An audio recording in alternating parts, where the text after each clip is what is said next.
Have you ever felt that inexplicable connection, that warm feeling in your heart at the thought of someone special?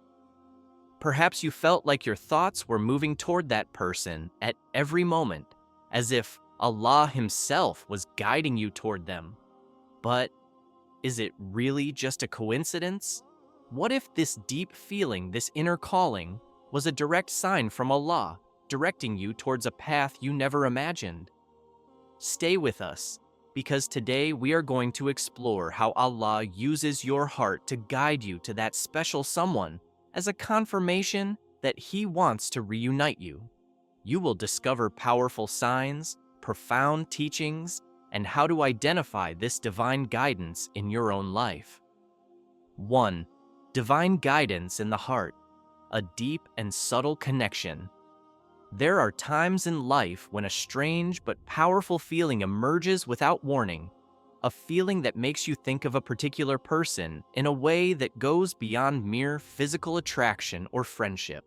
It's an inner call, as if your heart is being drawn towards it by an invisible force. At this very moment, a thought crosses the mind. Could this be a sign from Allah? In Islam, there is no chance. Everything in our life is carefully guided by divine will. If Allah has allowed such an attraction to arise in your heart, it is much more than a simple meeting. It is a message, an indication from Him. Our heart, pure and sincere, becomes a channel through which Allah guides us towards what is good for us. It's no coincidence that we feel attracted to a particular person. But how do we know if this special bond really comes from Allah and not just a passing emotion? It is essential to understand that true love, the kind that moves your heart to open up to someone, is never without purpose. Allah does not place feelings without reason in our lives.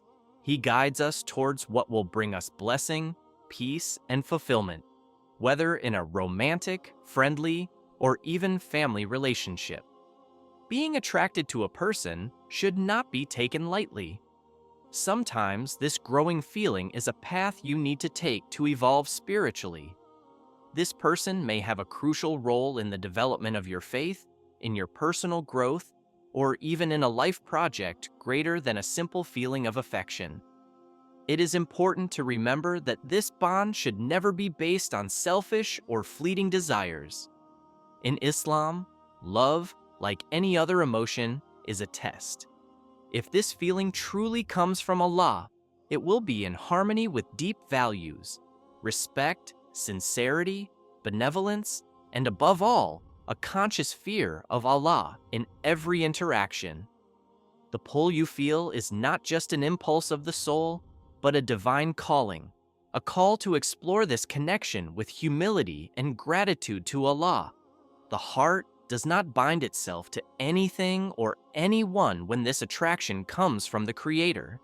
It is a path to follow with care, discernment, and deep respect for the will of Allah. And when that connection proves to be a direction guided by His infinite wisdom, it becomes a source of light in your life, bringing you closer not only to that person, but also to your ultimate goal, the pleasure of Allah. 2. The signs that Allah guides you towards someone. What if what you call coincidences were in reality just divine appointments carefully orchestrated by Allah? There are moments in life when things seem to line up too perfectly for it to just be chance. An unexpected encounter, a thought that keeps coming back, a peace that comes over you when you think of a certain person, as if your soul already knows what your mind has not yet understood.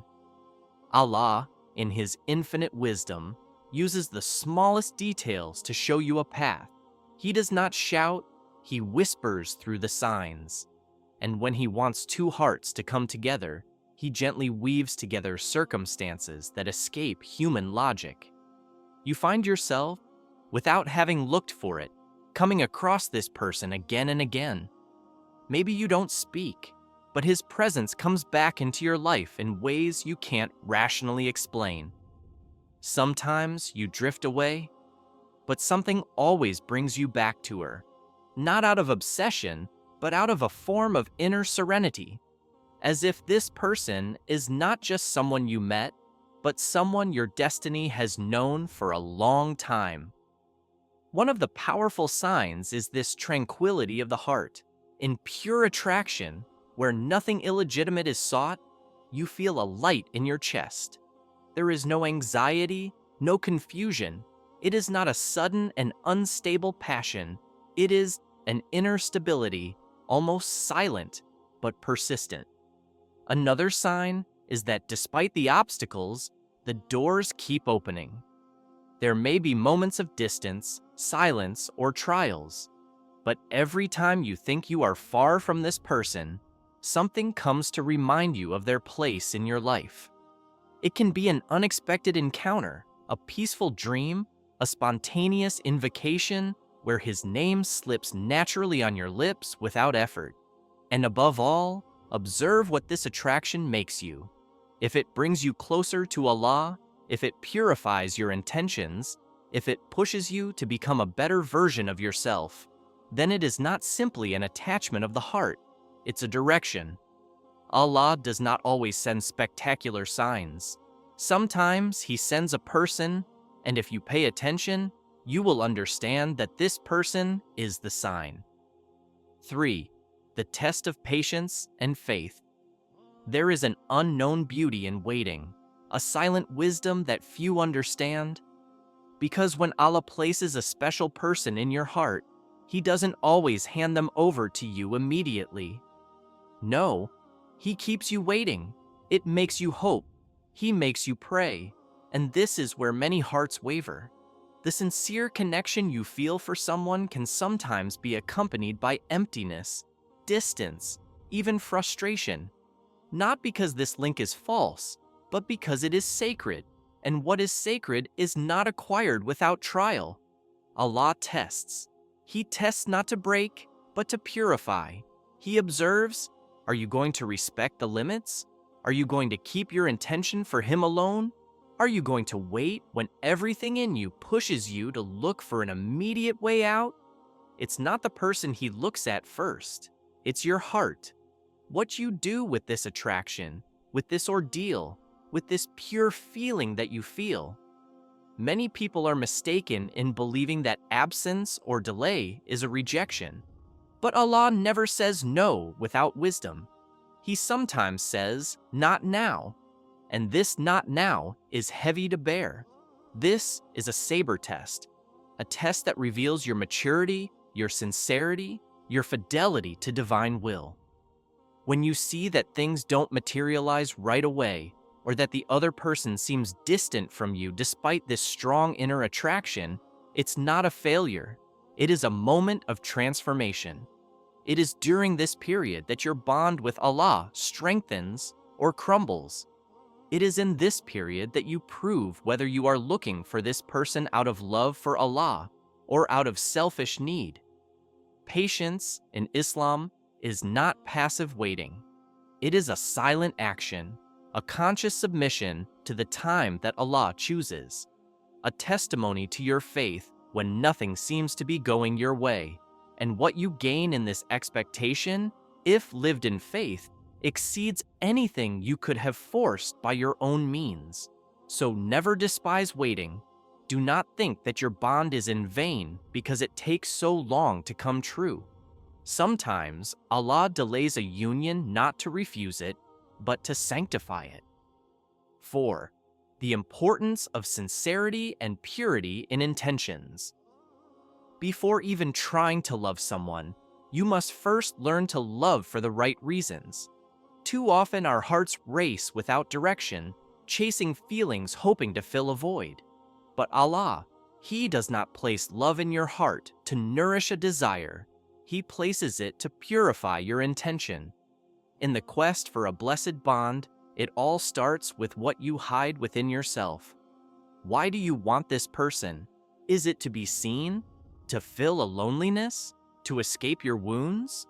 Or is it because deep down, you want to walk towards Allah through this relationship? Sincerity is the mirror in which your soul looks at itself. If your intention is corrupted, Your link will be unstable, but if it is pure, then even storms will strengthen your foundation. Allah does not look at your emotions on the surface. He looks at what they build in you. He draws you to someone, not to get lost in attachments, but to find each other in Him. This is why purity of intention is central. It is the filter through which every look, every exchange, every decision must pass. It is not love that is forbidden in Islam. It is love without a divine purpose. A sincere bond can be recognized by its humility.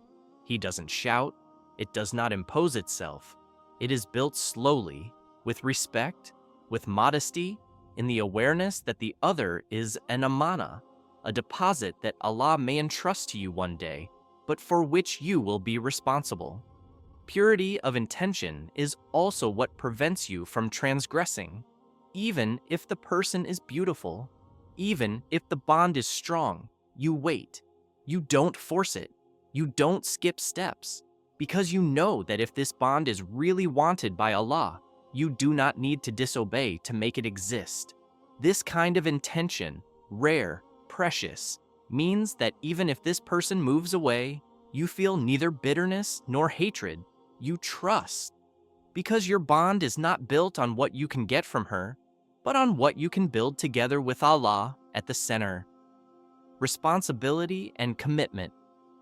In a world where love is often reduced to a game of emotions, butterflies in the stomach and stolen moments, Islam teaches us a heavier but nobler truth. True love is a sacred weight. When Allah places a bond in your heart, He does not call you to simply attach. He invites you to assume responsibility. It's not a pleasant feeling to experience for a season. It is a moral responsibility, an invitation to care for the soul of others. If your heart is drawn to someone, don't stop at how you feel. Ask yourself, am I ready to bear what this bond implies before Allah? Am I ready to answer for my intentions, my actions, and the effect I will leave on this person's life? Because in the Islamic vision, to love is not to consume the other. It is to preserve it, even from oneself. It means refusing to harm one's modesty, one's dignity, one's spirituality. It is building a relationship where each elevates the other towards Allah, not towards the depths of uncontrolled desires. A heart drawn without responsibility becomes a destructive passion. But a heart drawn with commitment becomes a guiding light. The connection you feel is not trivial. It is perhaps a test of sincerity, a call to become worthy of what you ask. And that takes courage. The courage not to run away when things get serious. The courage to say, I am not here just for nice words. I am here to weather the storms with you, in halal, in respect, in seriousness, in faith. To love in Islam is to make a silent commitment in your heart, that even if the whole world takes you away from this person, you will continue to pray for them, to hope for the good for them, even without return. It's wanting the best for her here and in the afterlife. And that's not passion. It's sacred responsibility. Allah does not put someone in your path for play, but perhaps so that you become, together, the pillars of a home where He is worshipped. And if you're not ready to wear that, then it's not love yet. It's just attraction. So what to do with this unique connection you feel? This is no coincidence. It is an invitation from Allah to follow a divinely traced path. If you feel your heart drawn to someone, take this as a chance to grow in faith and authentic love. Don't let this chance pass you by. If this message speaks to you, share this video with those who need it. And if you have experienced this kind of divine guidance, leave us a comment. We would love to hear your story. Don't forget to subscribe for more inspiring and enlightening videos on divine wisdom.